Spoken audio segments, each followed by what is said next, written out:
தான் நிறைய விஷயங்களை சாதகமாக பார்த்து கொண்டோம். ஆனா ஜெயம் ரவியை பொறுத்த வரைக்கும் சில விஷயங்கள் அவருக்காக இல்லை என்றாலும், அவர் விருப்பத்துக்கு மாறாக இருந்து விட்டாலும், அவர் சில முடிவுகள் எல்லாம் கொஞ்சம் அவர் விருப்பத்துக்குத்தான் எடுத்திருக்கிறது என்பதை தெரிய வருகிறது.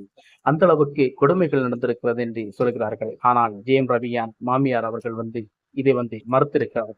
எங்கே அதற்கான ஆதாரத்தை தெரிவித்து சொல்லுங்க பார்ப்போம் அப்படி என்று சில விஷயங்களை பேசியிருக்கிறார். இதற்காக ஜெயம் ரவி கிட்ட பதில் உண்டா? இல்லை. ஆனா இதை பற்றி நமக்கு சிந்திக்கும் போது ஜெயம் ரவிக்கு ஏற்கனவே கெனிசா கூட தொடர்பு இருப்பதை தெரிய வருகிறது.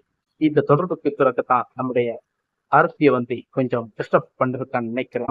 ஆர்த்தியை வச்சு சில விஷயங்கள் அவருக்கும் தனுஷுக்கும் சில தொடர்புகளை நமக்கு சோசியல் மீடியால போட்டுட்டு இருக்காங்க. அது எந்த அளவுக்கு உண்மை பொய்யன்னு தெரியல. ஆனா அந்த அளவுக்கு உண்மையா இருந்திருந்தா, ஒருவேளை ஜெயம் ரவி பிரிவதற்கு இது ஒரு காரணமாக கூட இருக்கலாம் அப்படி என்று நான் நினைக்கிறேன். ஆனா இந்த சினிமா உலகில் சில விஷயங்கள் இப்படித்தான் போய்கிட்டு இருக்கு. டைவர்ஸான சில விஷயங்கள் இப்படித்தான் தடுமாறுகிறது. இப்பேற்பட்ட